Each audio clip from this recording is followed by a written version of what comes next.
And hello, people. Awesome. Amy, Yay. I miss you. I miss you. Yes. I know, I'm like, I haven't talked to you in so long. We will catch up for sure, but I can't miss anything that South Florida does, even though I'm not anywhere physically close. Although I dressed like a South Floridian today, right? I've got my Yeah, look at you. Flowers and short sleeves. I'm still in a sweater. Mm. Hello, David and Scott and Leanne and Elizabeth. Lovely to see you all. Your fan club came. At least one person. Maybe the other people will know who I am, but maybe not. Oh, I think there's people on this call that know who you are. And I see Tony is here with her video off, which is, we're going to get some people that are either still at work or they're driving. So their videos will be off, which is absolutely normal. And I see that Michelle has put in here, there's a thunderstorm coming. And if she drops, she'll be back. Good to know. So I'm going to give just a couple of minutes. We've got a good number of people registered. Let me, it logged me out. So let me log back in. I love it. Humor with technology. I'll just plant this seed is I'm going to be doing a coaching demonstration and I would love to have a partner in that process. Is there somebody who would be willing to be my partner in a coaching demonstration? And be thinking about that because I do need a partner if I'm going to do a demonstration. Yeah, and they are very used to me or someone else asking for a volunteer. Most of them who have joined us before are very accustomed to the process. A lot of the times we don't get a volunteer until after we've done a good introduction of who's going to be coaching. Well, I just wanted to plant a seed. Seeds are good. Seeds are wonderful. So I'm going to go ahead and start the recording. Normally I would have, why does it? Oh, that's cute. Apparently I didn't stop the recording before. Let me look at this. Oh, okay. No need to start it. It's been running the entire time. We'll just clip the front end of it. All the stuff that we were doing getting ready will be clipped off before this is posted, if it is posted. So I'm Joanna Davis, and I'm going to be your host today for ICF South Florida's MasterClass by Master Coaches. Today is July 2nd. And this is our second MasterClass by Master Coaches for the day. And we always have one at, 8:30 in the morning and 5:30 at night. So I was hosting this morning as well. I see some familiar faces coming back. Good to see you here. And before we get started with Lyssa, I will just tell you real quick what's coming up because I do see some new faces. We've got emerging leaders coming up on Tuesday evening next week. That's for anyone that's interested in getting into leadership with ICF South Florida or any of the other locations, or just interested in leadership. There's a coaching group supervision opportunity with MCC coach Paulette Rao that's going to be on the 10th, Thursday next week. We've got the outreach committee monthly call. That's going to be Friday next week. If you're interested in joining up with the outreach committee or just finding out what they're about. And the one that I have to be really careful with, y'all who know me know, get shift done is on the 15th. It's on the first and third Tuesday of the month. And the other word is much easier to say. So there's a lot of shift that happens on those calls. ICF South Florida Barter Coaching Practice Lab is on Friday the 18th. And then we do have those are all virtual events. The one in-person event this month is going to be our Coach a Latte that's down in, is it Coral Gables? That's the south side of Miami. Yeah, because Coral Springs is the north side. Okay, so it's in Coral Gables, and you can see that on the calendar. And with that, I'm going to introduce the wonderful Lyssa deHart. Thank you so much for being here. Heard some wonderful things about you this morning. I've heard wonderful things about you always. But we did hear this morning as well. Lyssa is an author, podcast host, coaching educator, She wrote, Story Jacking the Reflective Coach, and the book we heard about this morning was Light Up the Science of Coaching with Metaphors. So she is here today to bring us a demonstration of MCC coaching. She and I were having a great conversation about what is MCC coaching.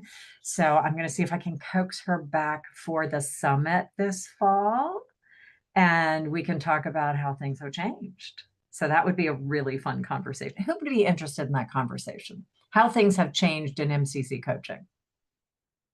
Is it just me? Show of hands. Yeah, right? Let's all dance. It's evening and it's evening. I need to get them up dancing. Lyssa, and as Lyssa said, we're going to ask for a volunteer. So be thinking about, would you like to be coached? Do you have something to be coached on? And you'll hear about our trust and safety in a minute, that if you are not comfortable once the session is done, if you're not comfortable having it shared, then we don't share the recording. The recordings that people are comfortable having shared, we put them up on ICF South Florida YouTube so other people can learn too. But sometimes something comes up in coaching and people are like, yeah, don't put that up there. And we honor that. So unless we get your express consent that it can be shared, if you are the client, coaching client, it stays here. Questions, comments, concerns before I hand it over to Lyssa? Lyssa, what did I miss? And oh, Lydia, yeah. Who's on You're on mute? mute. And I see in the chat that you're asking about securing the, okay. So those are sent out afterward by our VA automatically. If you are here and attendance is taken, you will automatically get those once we've got everything. Okay. Thanks. There you go. Perfect. Lyssa, what did I miss in your introduction that they need to know today? I'm absolutely hilarious, and please laugh at all of my jokes. So that's, I think, it. So I appreciate so much being here. Thank you to Joanna for hosting this, and to ICF South Florida for the invitation. I do appreciate it. And thank you, Amy, thank you. And you should add, she's super funny. But I think what I have been really playing around with is really what distinguishes ACC, PCC, and MCC coaching. And so when I was invited to do this, the idea was, and there's no guarantees, but that I would do my best to, fingers crossed, demonstrate an MCC quality of conversation. And the reason I think this is important is honestly, the way the MCC bars have been changing and evolving through the years. What passed it as an MCC call, say in 2018 when I got mine, would probably not pass today. We were allowed to do a whole lot more reflection. There was a whole lot more of that sort of thing going on in these conversations. And we had all been sort of trained to be sort of subtly leading in our inquiry with people. And it is a very difficult thing to take the leading out of questions, because we're socialized as human beings to be a little leading in the way that we ask questions. It's sort of like if I say to you, when you think of that pink elephant, what do you notice? I've led you to a pink elephant. It's really going to be hard for you not to be thinking about that pink elephant. And so a big part of that transformation towards being at an MCC level is not that there isn't really good coaching at the ACC and PCC levels. That is not even an issue. There is very good coaching at both of those levels. It is this next transition into letting go. And I heard an analogy recently, and it was attributed to Carly Anderson, but I'm not going to swear to it because I haven't talked to her and I don't have it on, I don't know absolutely it was her, but it was attributed to her. So I'm going to give her the attribution right now in hopes that I am accurate, which is, and she used a helicopter, but I don't know anything about flying helicopters, so I'm not going to use a helicopter analogy. I'm going to use a vehicle analogy because I drive cars all the time. So at the ACC level, we often are more like a driver's ed instructor. We've got our own wheel, we've got our brake, and we may be making micro adjustments along the way with the person that we're working with. And that may be really appropriate for somebody who's never had coaching before and doesn't know what to expect until they start to get into the rhythm of coaching. Or it may be that somebody has come to you because they want a consultant and they need somebody to give them guidance on how to build a chicken coop. And they don't want to talk about how they feel about chickens or the high cost of eggs. They really want just a recipe. How many 2x4s do I need to buy? What do I need to get? How do I need to shape this thing in order for chickens to lay eggs and me to get to the eggs without having to climb into the chicken coop? They're going to be asking for different sorts of things. And being able to have your own wheel and your own brake may be very useful in that particular situation. PCC coaching is really the movement into the passenger seat. You no longer have a wheel, you no longer have the brake, but you still may be pointing directions out to people. And so there's still a bit of leading. There's often a lot of overly, I heard you say A, B, C, D, E, F, element O, P. I heard all that. Is that accurate? And so the thinker, and I call clients often thinkers, so you'll hear me use that language, but the thinker then is like, yes, that's what I said. And it doesn't really move the conversation forward, but it is like, do you see that road's the exit ahead? Yes, I do. I see there's an exit ahead. And so we're having that kind of conversation often at the PCC level, at least at the beginning PCC level. At the MCC level, you become the car, and the thinker is driving you. They are deciding where they want to go. They have control of the wheel. My car doesn't ask me questions about whether or not I want to go. Now, my GPS might ask me questions about if I want to turn this direction or that direction, but I'm a choice to go, no, I don't want to cut through that long neighborhood. I'd rather take the main road to get to where I'm going. I'm a choice. And so at the MCC level, I think the evolution is to being the vehicle. We're holding the container of a coaching conversation in a very different way. It is much more partnered, and it is much more the thinker is the one who is making the meaning, and we are not doing any meaning making for them. And we are holding clean questions that invite their insight and reflection and awareness to emerge. And the reason this is ultimately and fundamentally important is that when you think about the insights and awareness that you have really anchored into your life, how many of you had that come from an external resource or from inside of yourself as you made meaning of maybe an external resource, but it was really from your own experiential learning, right?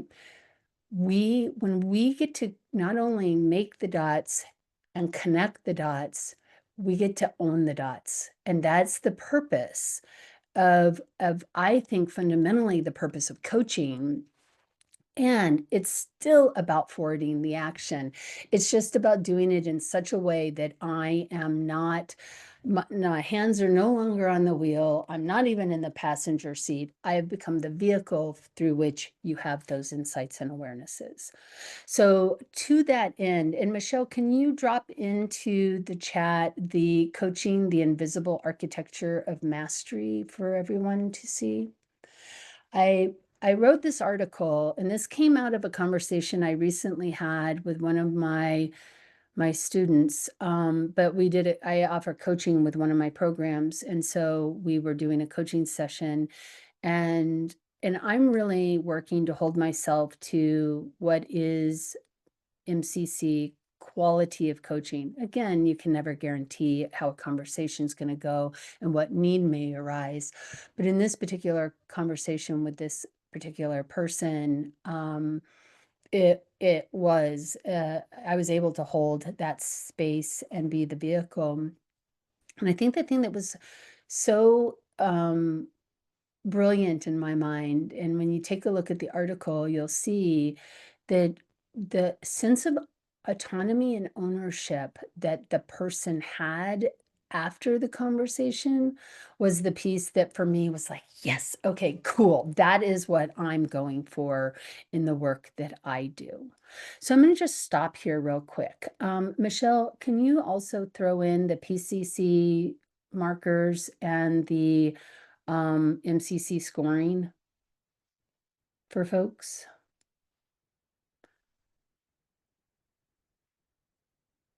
So you guys have some things you can download.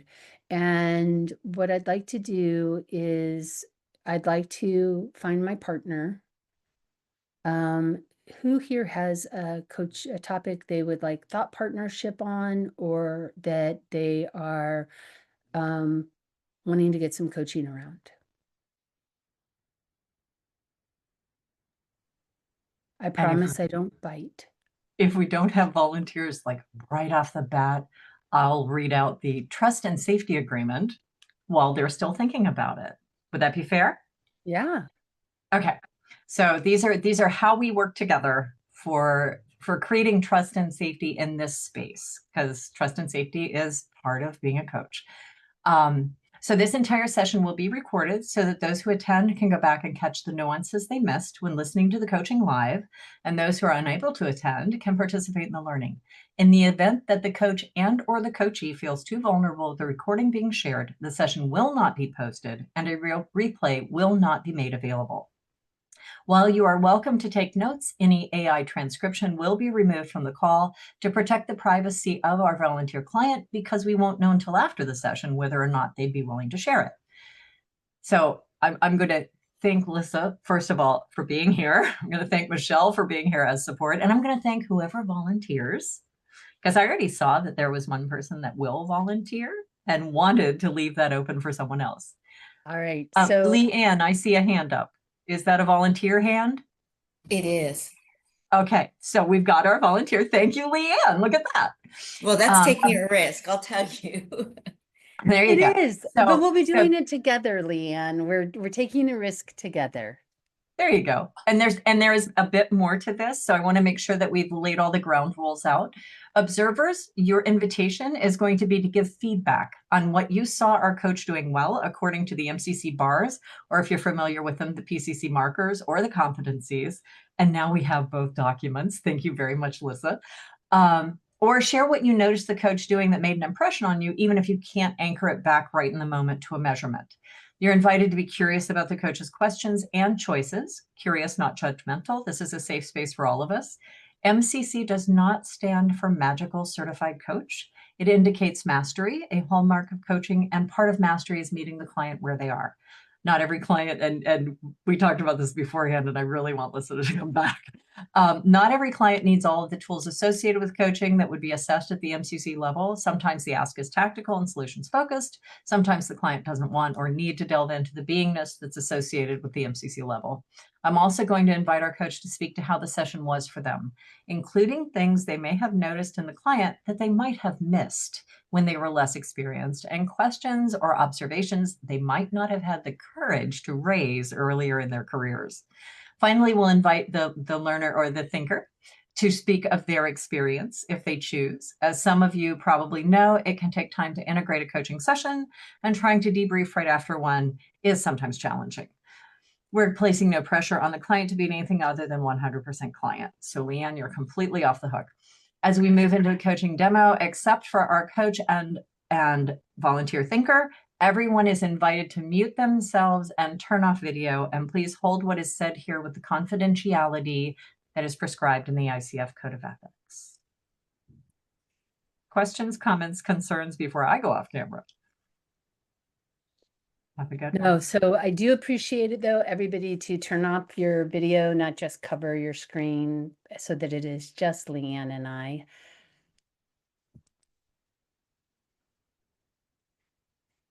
All right.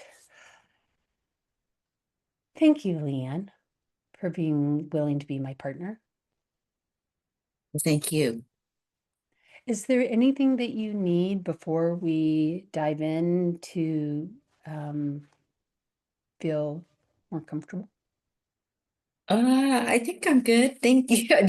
Just the usual wiggles. That's great. I'm gonna wiggle with you if that's all right. So, what is bubbling to the surface for you today as something to talk about? So I'm on an advisory committee, and I learned of a change in the structure of some of the programming that will be offered. I work for a healthcare organization. So I learned of a change in the structure and programming of this entity, which I've had a very close relationship with over the years. And I identified something that I didn't feel comfortable with in terms of some of the changes. I felt like just even the naming conventions of some of the programs were not inclusive. And so in that advisory group, there are chief medical officers, even DEI leaders, CEOs, myself, I'm a people and culture officer, but I raised my hand and I said, I'd like to challenge the thinking around this direction. And there was a little bit of conversation around that.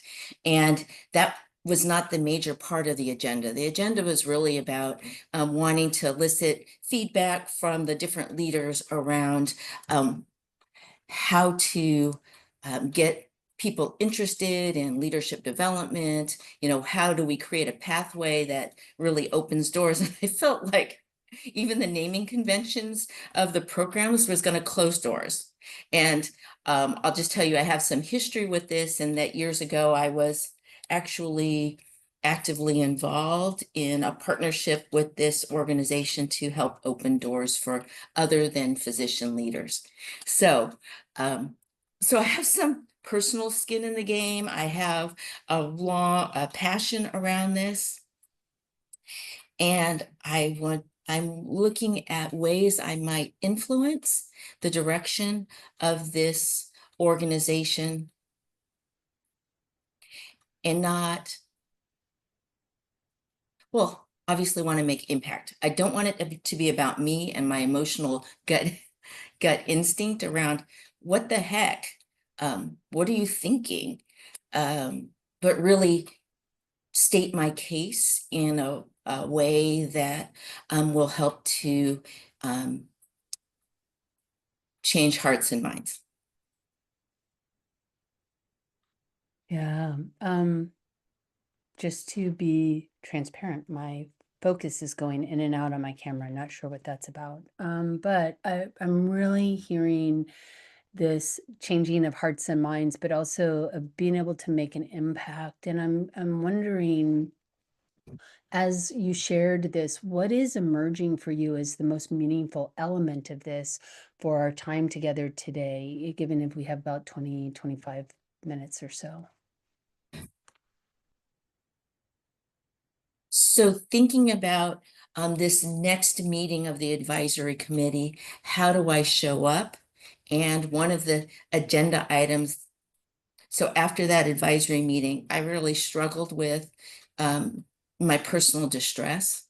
And so I did craft a communication to the whole advisory committee stating my concerns. And I did reach out to colleagues for feedback before I sent the communication, even who to put on the distribution list. Is it everybody or the leaders of the group? And then making sure that I pulled out some of my personal emotion to really just think about what's important for the organization and what are they trying to accomplish, and really framing it in that way. So I did that, but I'd really love, so out of that communication, one of the leaders of that advisory committee responded by saying, yes, let's put this on the agenda for our next meeting. So I feel like I was successful in getting more attention. So I'd love to think about how do I show up at that meeting so that I can convey what's in it for the organization, right? It's not about me. What's in it for our people? Why are we going to do this? Why would we want to change course? Yeah. So then, if I'm hearing correctly, and please do correct me if I'm wrong, this sense of how you're going to show up at this next meeting so you can be most effective, is that Yes. And this will be virtual. So that's different for me. I am most comfortable in the in-person setting. I feel like I communicate more effectively. So this will be an added challenge. and if you were showing up effectively at this upcoming meeting, given the challenge of the virtual, but just in general, how would you be different at the end of this conversation, or what would have shifted?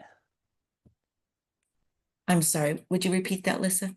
Yeah, so if you were showing up in the way that you want, more effective in this next meeting, what would have shifted?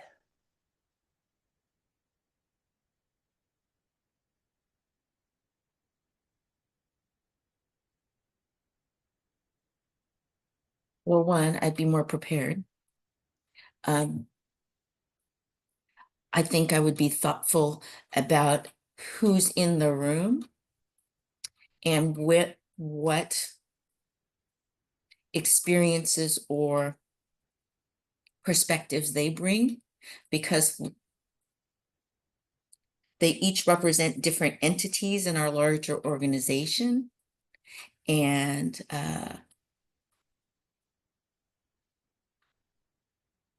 we all have different experiences and biases around this. So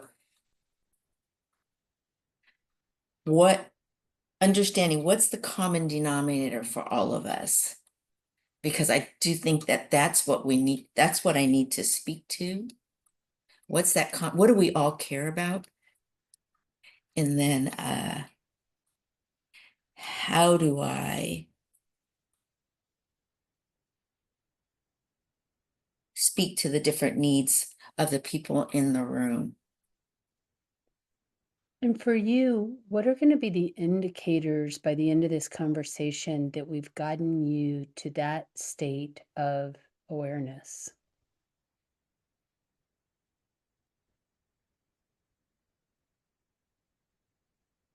I think I'd feel a little bit more confident and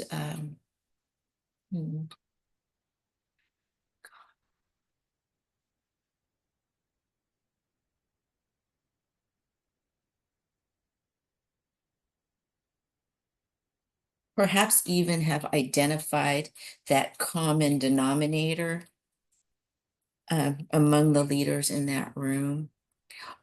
And I think I know that it's about articulating it, and then so articulating what's that common denominator. So what's in it for all of us? What do we all care about? What's in it for our organization?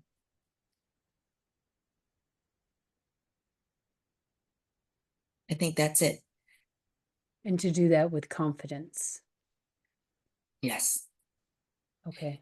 It can't be about my personal wishes or wants. It's got to be about what everyone needs and cares about. Yeah.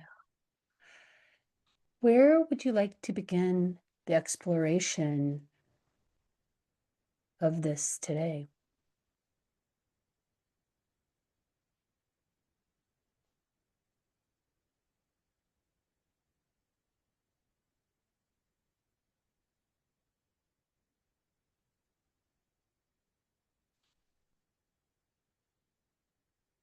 I think it's about that common denominator. What is it that brings all of these people together? And what do we all care about?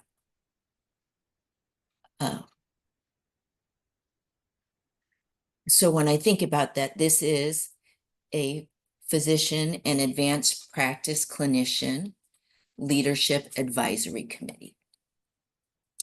And what we all are committed to is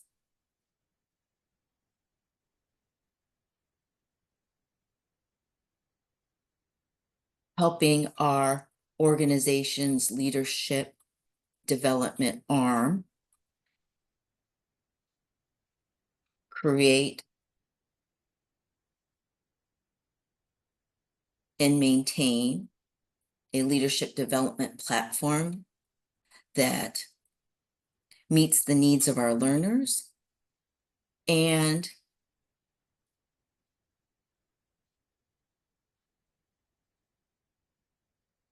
our larger healthcare organization. As you reflect back on what you just shared, are there any values that really emerge as aligned with these ideas?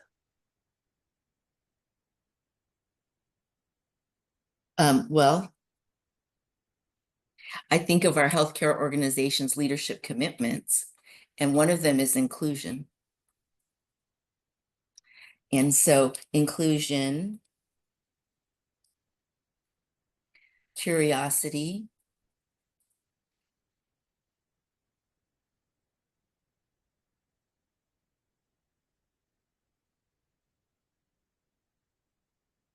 collaboration, teamwork,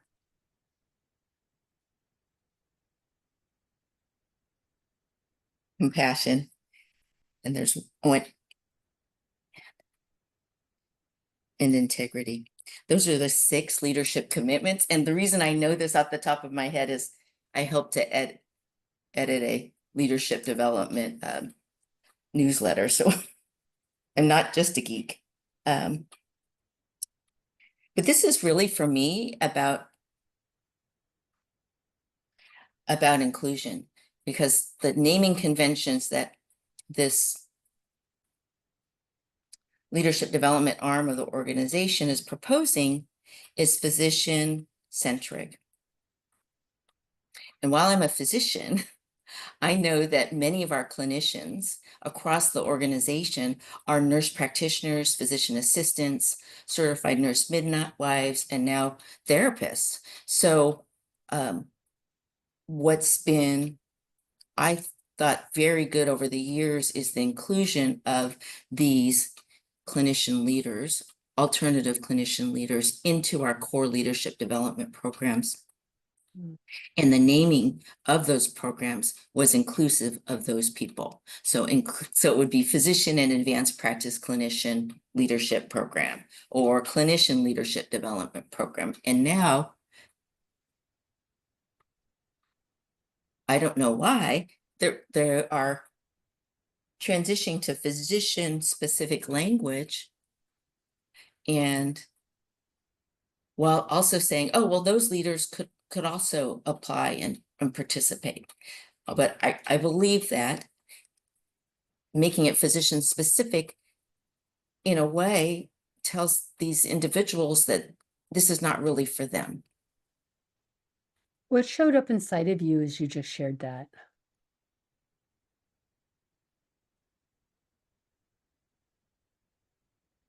I was very mad.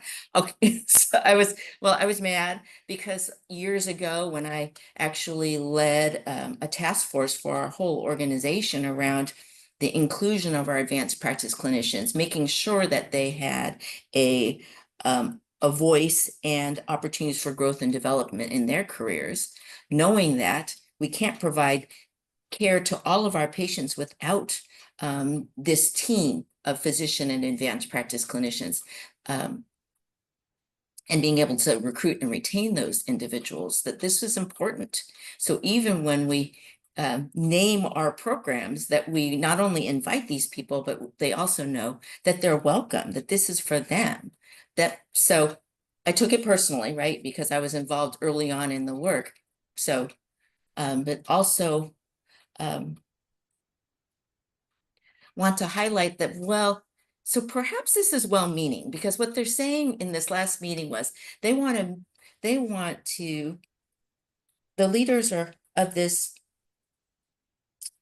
committee are really wanting to make sure that we continue to invite physicians into leadership. That if we're a healthcare organization, we want to be have physicians and other clinicians to be at the helm of a healthcare organization. It makes sense. It connects us to our purpose. So that makes sense, absolutely. And I would also say that physicians alone cannot care for our patients. We have to have really important team members at the table and even in leadership for us to continue to be successful as we go forward. So I may have gotten off course, Lyssa. Well, I'm definitely hearing the passion that is emerging as you talk about this. And as you're talking about this, when you're thinking about this idea of confident impact and communication with this meeting next with the organization, what is showing up for you to look at to support you in being able to be the way you need to be for this conversation?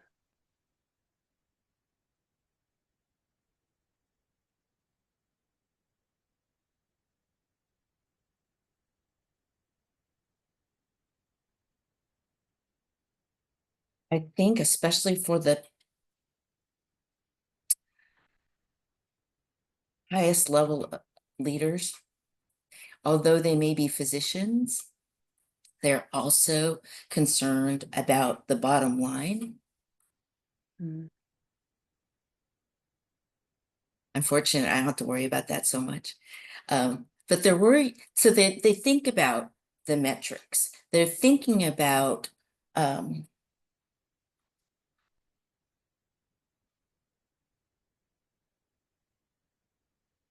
organizational success.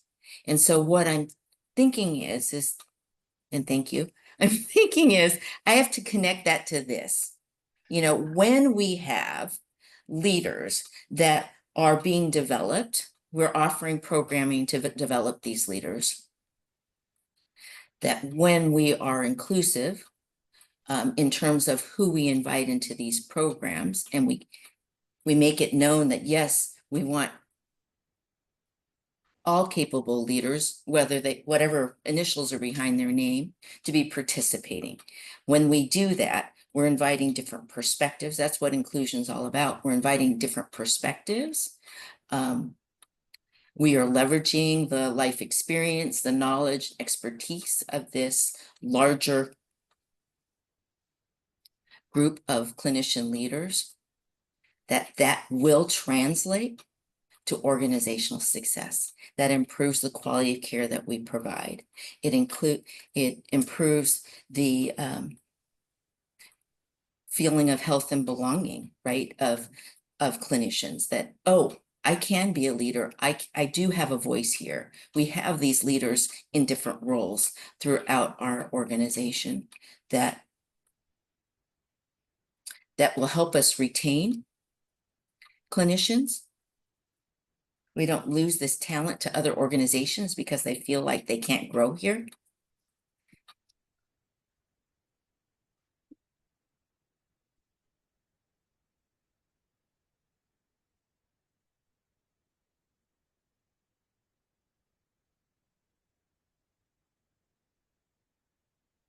And when we do all of that, when we provide higher quality care, when we're have an organization where people feel included and belong, and we have opportunities for them to grow and develop in their career, regardless of the initials behind their names, that we will be better.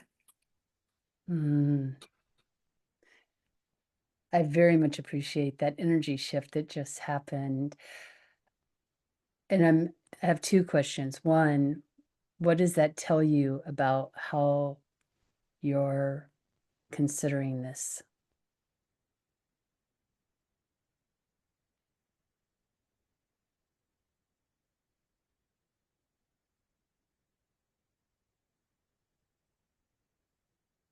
I think that's an important shift for me, to really think about the people in the room and what's in it for them. Why would they consider a shift in their thinking and maybe just jump on the bus as far as, oh, yes, this makes sense. While any one of those individuals wants to make sure there's a clear pathway for physicians to come into leadership, that it also makes sense to think more broadly about who else we invite on the bus. Yeah. And you said something earlier, which if I might just bring back for a moment, if it's at all useful, but you said preparation, that you need to be prepared for the conversation. And I'm wondering if there's anything in what you've just shared that maybe aligns or illuminates how you prepare yourself. Well, I was thinking about talking to a couple of the individuals that were in the room that day, because they offered a little bit different perspective around it. I'd love to learn to understand that better. And it's so easy to make assumptions about, like, oh my gosh, I can't believe he just said that. Like, what's up with that? And I've known him for almost over 25 years, so I know he's a good guy. So I was hoping to catch him in the hallway the other day and I missed him. So I'm just thinking that might help me understand better the concerns or issues that they're bringing up. Because while I'm concerned about inclusion, I also have to be inclusive in the way that I might approach this and not be making assumptions. Yeah.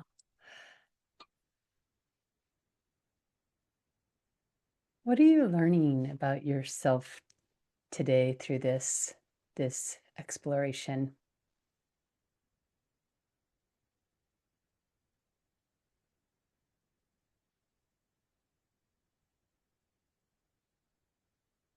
That I have opportunity to learn more. I bring a strong passion.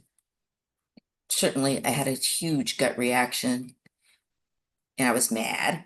But really, these are good people. They're not bad people. So what is it that's making them feel like, oh yeah, I'm just climbing on that bus, rather than, hey, there's another bus that might be maybe open to more and actually could lead us to greater results.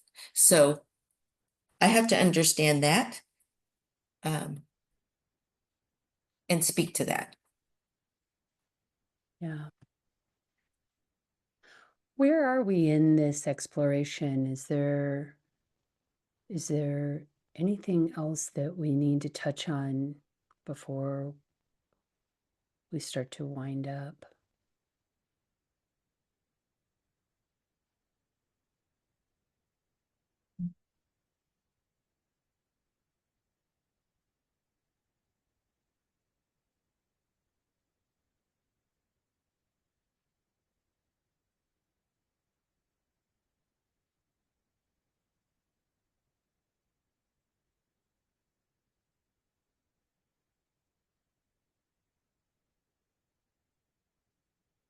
I don't think so. I think I'm feeling, well, I think I know what I need to do to prepare. And that is one, you've helped me to distill down kind of maybe a strategy in being able to articulate what's in it for all of us and how that might get to where we want to go.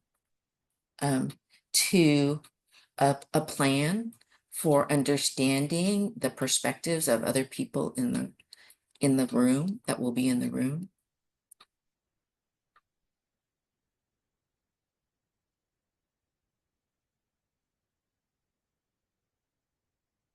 And then I guess lastly, just to remind myself, so preparation is what's my mindset going in and my intention, right?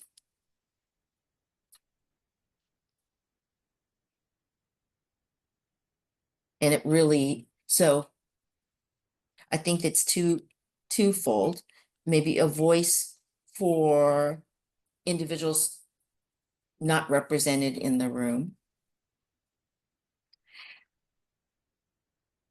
And two,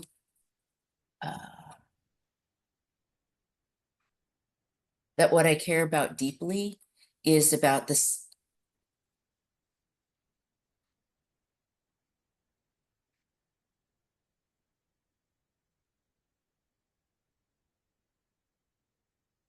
Is that our organization meets the needs of our clinicians' health and well-being. How And does it that feel? is also, yeah, that's also professional growth. Yeah. And what is your experience in saying that out loud?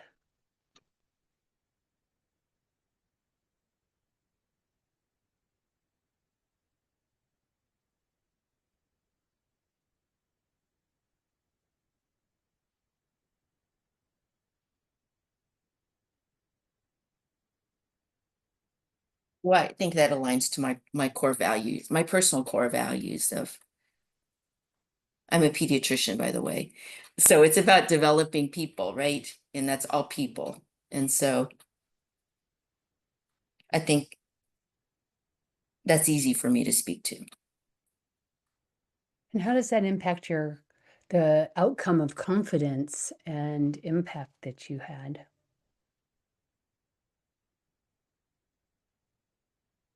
I think so much easier when it truly aligns with what you care about.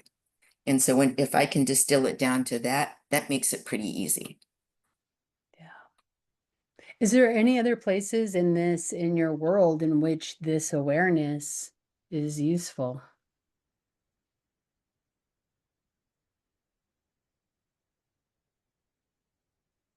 Well, at home with my kid or with my grown kids, we were just talking about that today. My youngest is off on a holiday weekend trip with a bunch of, I'll call them knuckleheads, beautiful people that aren't grown fully. And I was just urging him to be safe. And it works in clinic and it works, in my work. So yeah, it resonates everywhere I go. What do you want to acknowledge yourself for in this conversation? Who do I want to acknowledge? No, how would you like to acknowledge yourself? Oh, how would I like to acknowledge myself? Well, that I raised my hand. I would like to acknowledge that as well, that you raised your hand. What do you need? Is there a last thing to anchor or to name for yourself? It sounds like you have some actions that you're going to play with. But is there anything, the last thing to really anchor your insights and awarenesses for today to allow us to come to a close?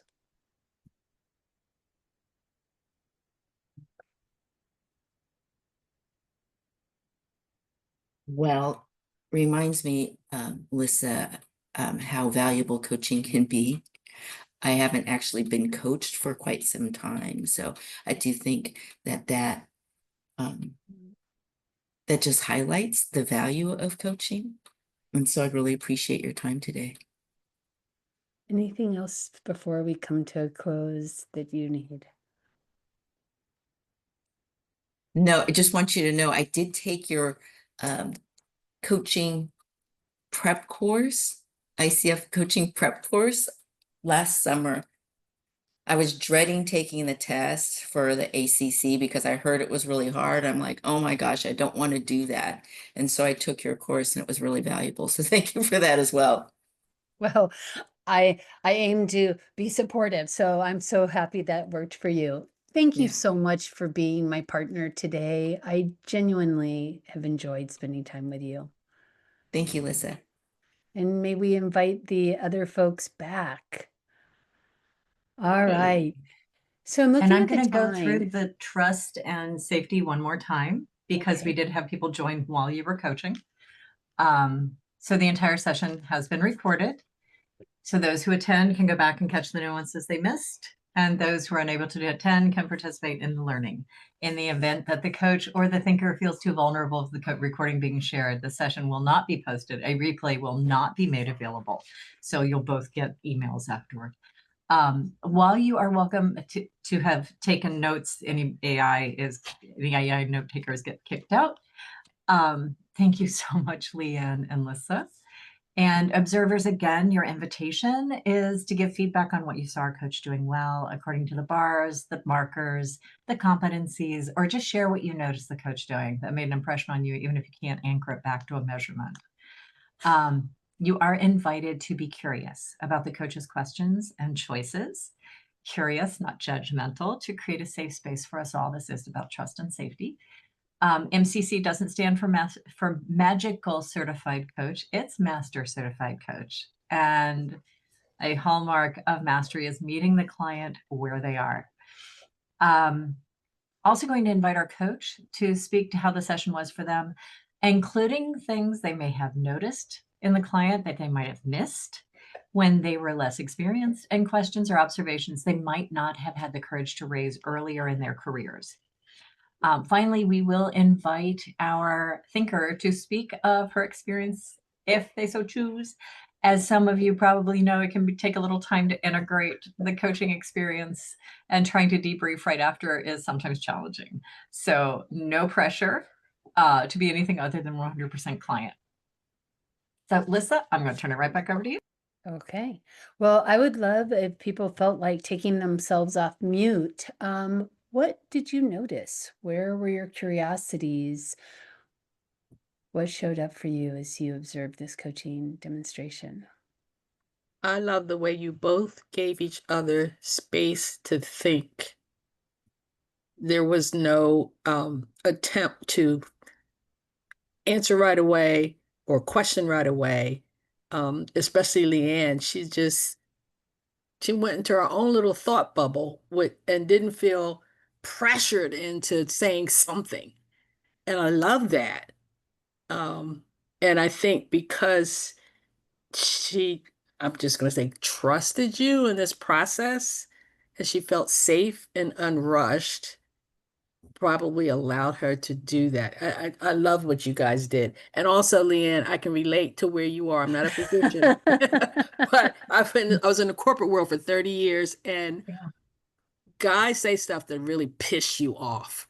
And you don't know, did he do that on purpose because he wants to see me go off? Or, is this another setup or whatever it is? So I understand that knee-jerk feeling, and you got to pull back and go and think about it. And I wish I had had a coach then to talk me off the ledge. So I'm feeling you, Leanne.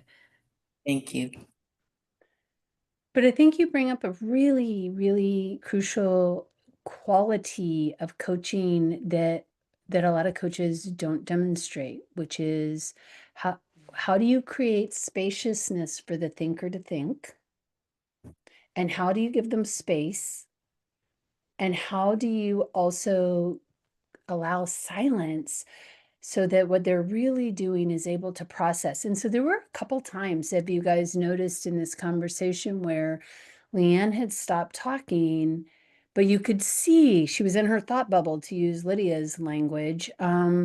And she was processing something really important to her. And at one point I was like, I was going to say something, and then I just was like, no, I'm not saying anything here, because it's so incredibly obvious that she's processing and thinking through something.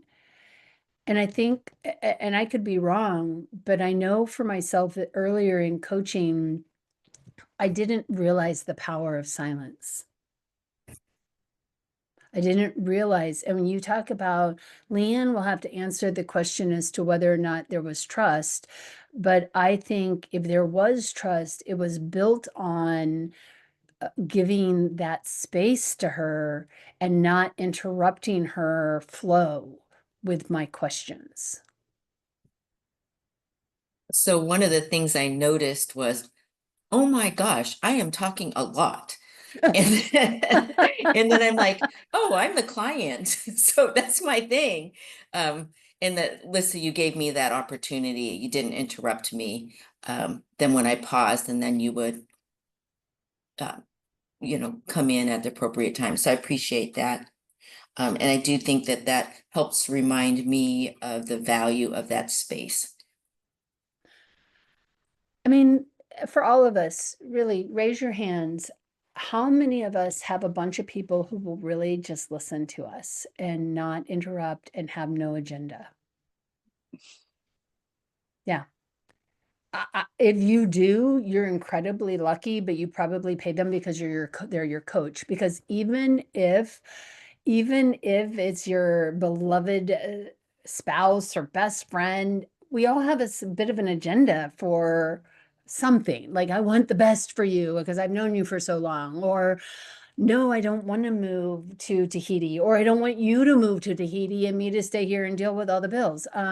Or I like having a car. So no, you can't just quit your job. Like, I mean, there's lots of different things that impact us in relationships. And so to have a clean container to really think through and mess around with, I don't work with Leanne. I'm not part of this clinical board. And so I have no horse in this race. So I can listen cleanly without an attachment to it. Right? Which then means that she gets to do all the work. Who was working harder? Leanne or me? Leanne. She's doing all the work. And she had a metaphor about being on a bus, but honestly, I'm a metaphor person, as you may know, and I didn't choose that metaphor mostly because it was a situational metaphor, but it wasn't so much of an owned metaphor. And so I didn't follow the metaphor just for the sake of the metaphor, because I think we would have gotten distracted by buses at that point. And that wasn't the purpose. It was more how she was just conceptualizing, how she was thinking about this. And Leanne, I think you can correct me if I'm wrong. Please always know you can jump in and say, no, that would have been so important. But it didn't feel like it was I'm the bus and I'm needing to move these people around. It's more like, which bus am I going to be on? And so for me, that's a distinction that is important if we're going to use the metaphors that people bring forward. And the metaphor that was more important was really around the confidence and impact. So those were the ones, they're very subtle. They just sound like normal words, but impact and confidence for an individual person is a unique thing versus impact and confidence as a value system or character strength. So I followed the metaphor that was much more subtle than the bus metaphor because it was owned. So I just wanted to say that. And I think earlier in my career, I might have heard the bus and been like, ooh, I'm getting on the bus with her. And, followed the bus thing. And I think that would have derailed the conversation somewhat. It would have taken her out of the flow of her own thought process. Yeah. Patty, I see your hand is up. Thank you, Lyssa. Okay, well, it's my first time here and very appreciate what you just did. I'm here because, first of all, because I am practicing my English in coaching. So this is my first time, and for me, this is great to be here. I'm from Colombia, and I'm here because I want to practice my English, and I am preparing for my MCC credential. So it was great, Lyssa, for me to have you today here and to listen to you and to learn with you, because it was a perfect demo for me because I am in this process, and I think it's great. I learned something today that I want to highlight is the thinker. Well, you say that Leanne is the thinker, not the coachee, as we usually, or the client, as we usually name the person who is our partner. I loved that name that you put on on her, the thinker, because that's the way that the coachee feels more comfortable, I think. So thank you for that, Lyssa, and Leanne, thank you so much. And I'm very happy to be here. I'm a new member of South Florida ICF, so I'm very happy to be here. Thank you so much. Well, and I would like to address this a little bit also. This word, this idea of thinking comes out of Nancy Klein's work, where she talks about thinking environments. And I heard it on one of my podcasts when I was interviewing Claire Pedrick, and she brought up the language of thinker, and I went on a deep dive. She didn't mention Nancy Klein, so I went and was like, well, that'd be amazing if she came up with that all by herself. But then as I did my Google review of who calls clients thinkers, I came across Nancy Klein's work, and frankly, I was familiar with it from the late 90s, but I'd kind of forgotten about it.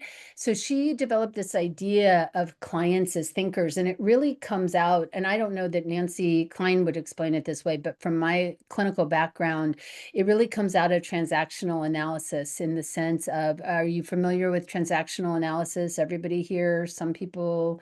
I mean, okay, parent, adult, child, there are these roles that we play, parent, adult, and child. And if we throw ourselves into a parent role, we often throw the other person into a child role. In coaching, it may look like I'm the expert and you're the novice who doesn't know anything, and I need to tell you what to do.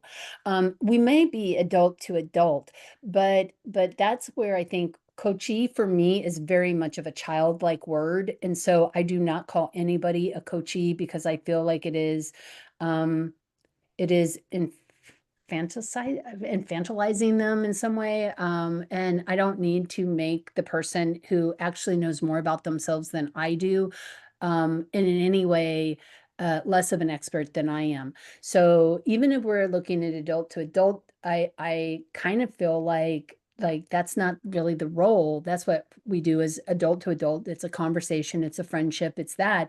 I think for me, one of the transformations has been this movement from me to the novice and them to the person doing the work. So they're the thinker. And from Nancy Klein's perspective, thinking is a full somatic, experiential, 4-dimensional, 8-dimensional experience. So our experiences in the past, Leanne is bringing up things like she's having this process and she's going, this person said this thing, and I'm like, what the actual H? But I've known them for 20-odd years and I know they're a good person. So there's this experience that's part of the thinking that is also a felt experience that the person is having. So it isn't just a thinking in the head. So when I say thinker, I don't mean it's just a head on top of a body doing all the work. The brain just aggregates all the information that comes into it. And that includes our values, it includes our biases, it includes the temperature of the room or the temperature of the glass that we're holding, and the temperature of the outside, if it's sunny, if it's not sunny, and if our dog is barking. Like, all of these different things impact our experience. And so from her work, it is really that full-bodied thinking. And so I use thinker in a very full-bodied somatic sort of way. The brain is just aggregating information. And for me, it has become fundamental to whose role is what. I am the thought partner to the thinker's process. I hold the container, they do the work. And that is very much my perspective. I wrote an article on this, and it's on my blog. It's also, I think it's also on LinkedIn. If you go check out my articles on LinkedIn, I have a whole article I wrote about this because I thought it was so important, a reminder for me about where I sit in this process. So thank you so much for bringing that forward. And it looks like Michelle put in my LinkedIn also, and please connect with me if you haven't. I love to connect with people. What else is showing up? I mean, oh yeah, Scott. Well, what struck me was not that you did, but the number of times that you invited her to be self-aware and give expression to that. And I didn't take complete notes, but I started noting what you said when you did that. And, you know, what a great variety. What showed up inside of you? What does that tell you about you? What are you learning about yourself? What's your experience in saying that out loud? And I thought, wow, I do that once, maybe twice, but you just kept, and that seemed to be the thing that maybe I'm wrong, that invited the thinking out loud and maybe the awareness. Could you say more about that? Well, and Leanne is here. So Leanne, again, correct anything I say that is not in alignment with you. But I think this could have turned into a very tactical conversation pretty easily. We could have gone down a whole rabbit hole of like, okay, so you want to feel confident when you're going in to have this meeting, this strategy meeting. Let's strategize. What's the first strategy that you're thinking you want to try? Right? Like it would have been an easy hook right on down the rabbit hole, right, into solving for a problem. And I think that the reality is this is a very bright, smart person who's very familiar with their environment and their experience. She doesn't actually need my help to strategize. She needs my support to think differently and to think in a new way about something she's been. And correct me again if I'm wrong, but how many of us have a situation that comes up and we are thinking about it all the time? Right? Like, so it's like, it isn't about thinking about it. It's about thinking about it in a way that's useful. I don't know what is going on with my camera. Sorry, I'm trying to, it wants to be blurry. It needs me in soft focus, apparently. And so, but Leanne, from your perspective, these questions that invited you to check in with yourself, how did those impact you? Well, one, I had to pay attention. What is Lyssa asking me? I think what it does is it does take you away from that tactical, I've got to do A, B, and C, and it takes you to a different place. What is it that I really want to accomplish? Why do I really care about this? How does this connect to my values?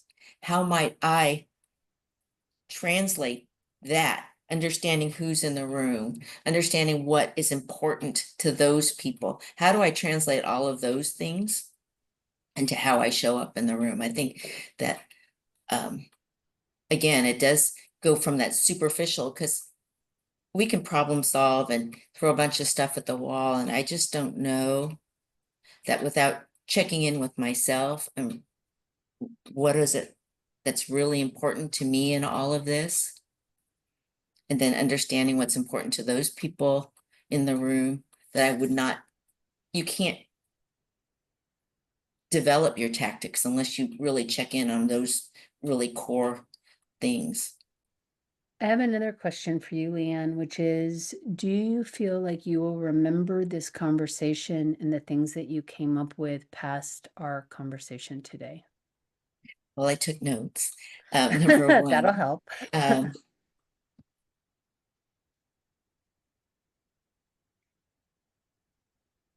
Yes, well, it might not be all of the details, but I think it's really those important things that around my making my own assumptions and really checking in and validating those assumptions, because probably not true.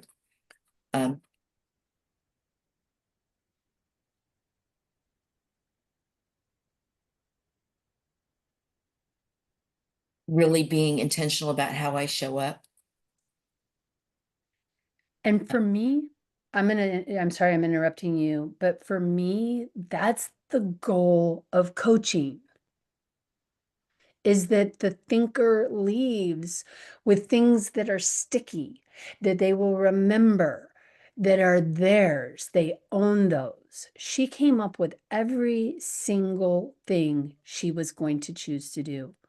I did not give one idea about how she might want to do this. So going back to that idea that I said before we started, if they own the dots and they connect the dots, or if they have they make the dots, they connect the dots, then they own the dots. Right? And I would say that Leanne owns her dots.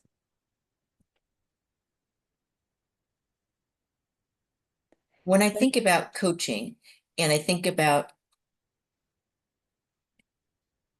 why we do it, and I am a novice, it's really about the agency of that individual.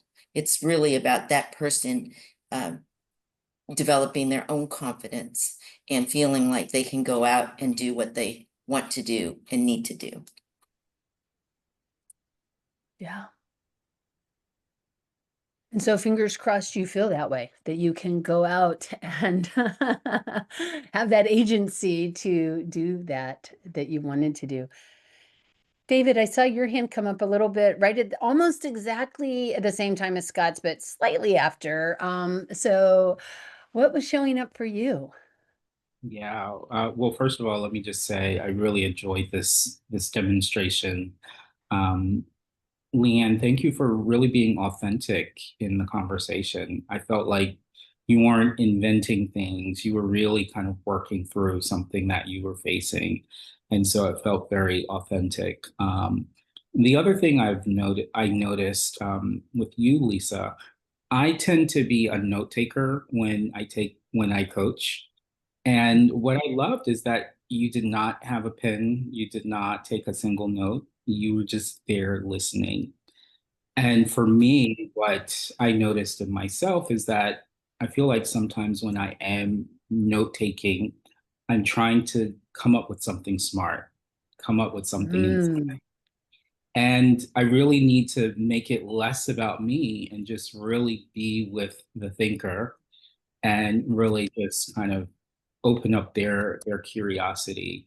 And I also got another distinction when you talked about tactical coaching. I feel like there have been times when I've done a lot of tactical coaching because I coach professionals and executives mostly. And so I need to kind of let that go and just be with them and ask questions and just, it was really masterful what you did. So thank you for sharing. I'm super excited to hear that because I think in Leanne, what we heard was an executive being coached. Mm-hmm. And Absolutely. I don't know exactly where the idea came that executives need us to tell them what to do, but that is not what they need from us. They need people who are thought partners. Yeah. And Joanne, I mean, I sent you, I gave you guys all the kind of the scoring sheets and stuff like that, but I'm not expecting a score from anybody necessarily. But Joanne, Joanna, you are an MCC. What did you notice that fit within the MCC bars and like what showed up for you as you were listening to this? I don't know why it was today, but I was today years old when I realized, because I think it was because I had, I'm using your documents, so they're new to me, so it's a different perspective. And I'm looking at there's so much fewer, pieces at the MCC level. And it dawned on me because MCCs rarely talk because they shouldn't have to. And it really was, I was over here looking at, well, yeah, and there's that. And yeah, and there's that. And I was wondering, what point in your career did you get really comfortable with silence? At what point in your career, there's been so many things, questions, but the things that I wrote down, because I love words and I love when phrasing is clean. you know, I have this thing about, ooh, that was a really clean way to say that. And you had said, and it's the threes, which it's the coaching agreement. So I tend to speak in that shorthand. You had said, if you were showing up, da da da da da, what would have shifted? Which is, it's such an easy way of asking for, you know, what's going to change? Yeah. What's the What- success measure? Exactly. And then you asked, what are going to be the indicators at the end of this conversation that, and you know, insert the coaching, the target.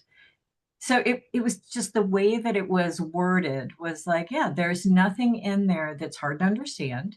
There's nothing in there that the client has to interpret.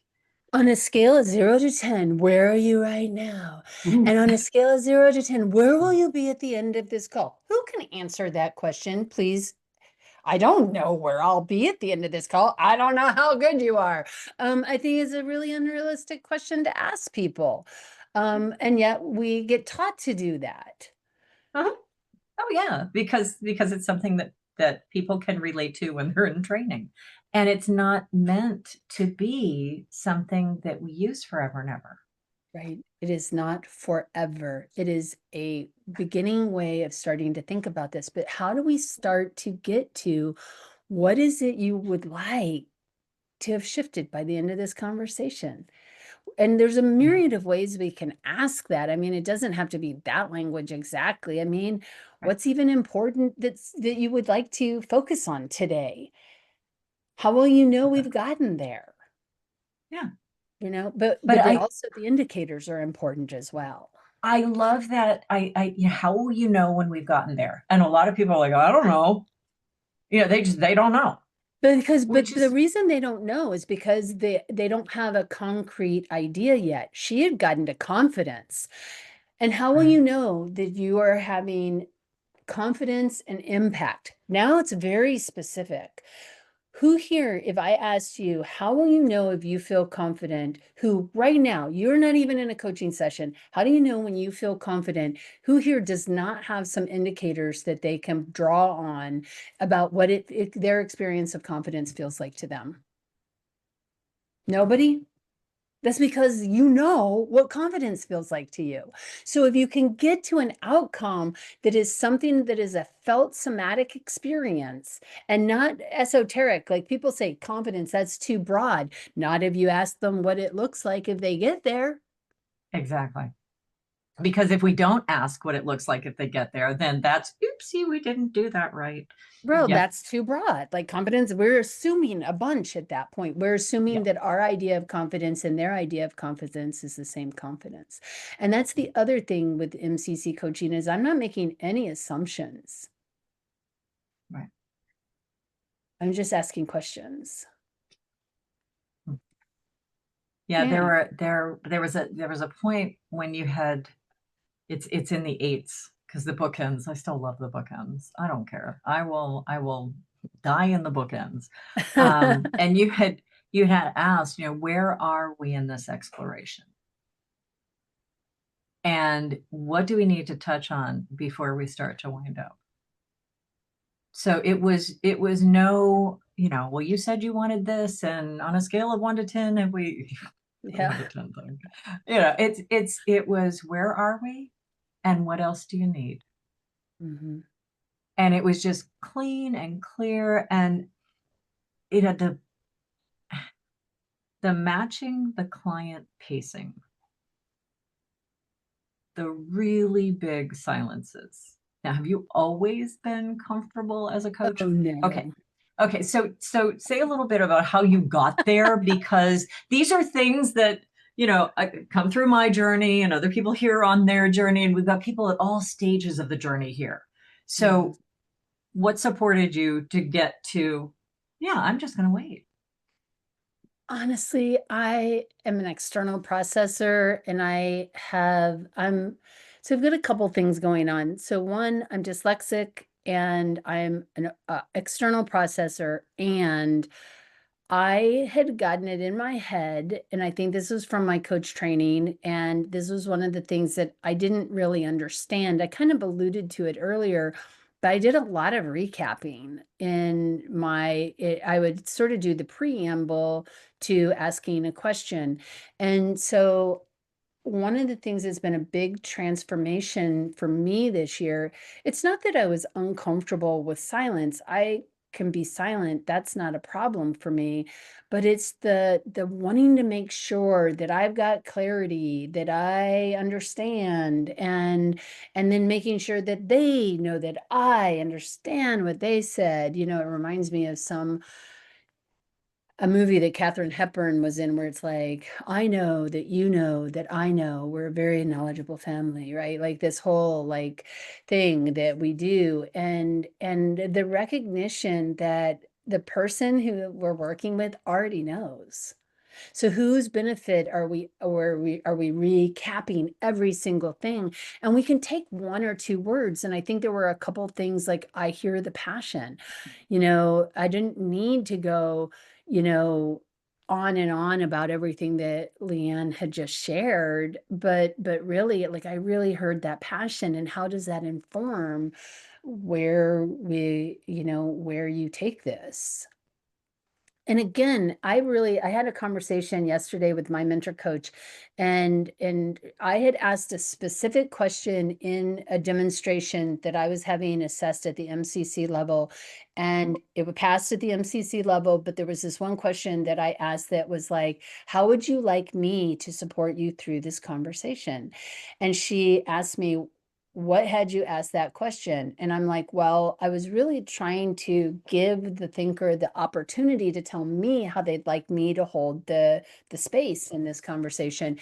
And she goes, how could you have done that without bringing yourself into it? I go, that's a really interesting question. Let me think about it. How would you like to, and I came up with it yesterday, and now all of a sudden I'm having a moment, but it was something to the effect of, how would you like to explore this?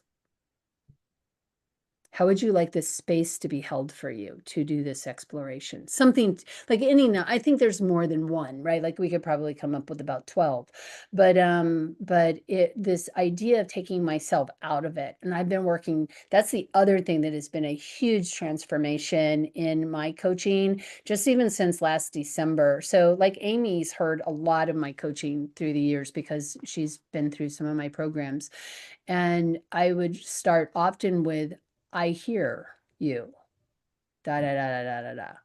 And the letting go of this need to insert myself has been a big part of it. It also just allows for less words. And I had a wonderful time I have a master MCC incubator program, and I have guest coaches come in, and I had a couple of coaches who came in who do improv and coaching, and they had us doing a 3-word coaching. And as the client, you only got 3 words. And as the coach, you only got 3 words. And so I'll do a little shout out to Amy and Betsy, who do a lot of improv, but Amy Warshowski and Betsy Selkind. I mean, it was really interesting. When you start limiting your words, you have to slow down because they matter. So you get more focused and clear on what are the important words you need to be asking. But I wasn't always comfortable. I mean, I wasn't uncomfortable with the silence. I was uncomfortable with not explaining enough, making it okay for the other person, making sure they got heard. But I think, and I mean, Leanne's here. So Leanne, did you feel heard? Oh, absolutely. Yeah. And so I think the being heard comes more from the presence, but also the questions were aligned with what she was offering. It wasn't that the question was like off of a checklist that was like rando from, well, she said something and I'm like, and what color is the tree outside your window? You know, I mean, it wasn't like a non sequitur. It followed what she offered. What else? I see we only have about 5 minutes. So one last question. Amy, who's on mute. There I am. If Mhm. I may just share, folks, what you saw and have my little notes is you saw transformational coaching, not transactional. If you go back, if you have a chance to go back and listen to the recording, the amazing side of Lyssa is that the agreement setting is key. After that, nothing else can happen if you cannot get that in. And she did such a beautiful job with just making sure, because Leanne, there was so much immediately as I was listening. If I was at an ACC level, my immediate thought was, I got to fix it. I got to fix it for her. I got a transaction with her. As a PCC, there was a little part of me that had that moment, but then also, okay, this is about the being and not the problem. And what truly MCC Masterful Coaching was that Lyssa showed us what it was like to coach the being and not the problem. And it was just so, once again, just incredibly beautifully done. With comments, you kept releasing. Correct me if I'm wrong. You even did it, 15 minutes ago. Correct me if I'm wrong. And you just hold so much space to be their thought partner and not be the parent of the child. And when you release by sharing something, but letting her know that she could say, no, it's more like this, you just give so much freedom and space to allow her to be that being. So Yeah. I think the ultimate, and so Joanna and I had this conversation that maybe not everybody needs MCC coaching. And what I would say is, I think actually more people need MCC coaching, that we need more people actually doing MCC coaching. And I don't care if you're an ACC, a PCC, have no credential at all, you can coach at an MCC level. It's a skill set. And I think Leanne, and again, Leanne, you get to tell us, but I'm guessing she left with what she needed. So she got her solutions, but they just were generated from her, and I didn't have to work to create them. So personally, I think we are doing a disservice to the people we work with when we insert ourselves as much as we often do, and that I have done. And I'll be completely transparent. I have quite a few demonstrations on YouTube that people have seen, and I would say they're all good PCC coaching. I wouldn't say that there's a lot of demos that are out there that are MCC coaching. In fact, I see very few of them online, which I think makes it really hard for people to know what is MCC coaching. Yeah. Thank you guys so much for having me. Thank you. Thank you And so much for being Leanne, here. thank you so much. I just loved working with you today. That was excellent. Thank you. Yeah. Well, I did walk away with actions and I own them. So I don't think you're coming home with me, Lyssa. So thank you very much. You're Yeah, and super anybody welcome. that thinks it has to take longer than a half hour, come back and watch this again, because that was a very deep coaching session. And the timing on it was not a long coaching session. Yeah, thank you so much for the demonstration. Lyssa, you're exactly right. There are not a lot of MCC models for us to follow, so I really appreciate your demonstration today. And thank you, Leanne, for being a good partner. Welcome. Thank you all so much. See you next month in the MasterClass. And Lyssa, I will be in touch regarding getting you in here for the fall summit. Yeah, we can Appreciate do you. a deeper dive on MCC. I'm all down with that. I would love that. I would love that. Cheers, Thank you all so everyone. much. And nice I to am see you, gonna Lyssa. Nice to see you, Michelle.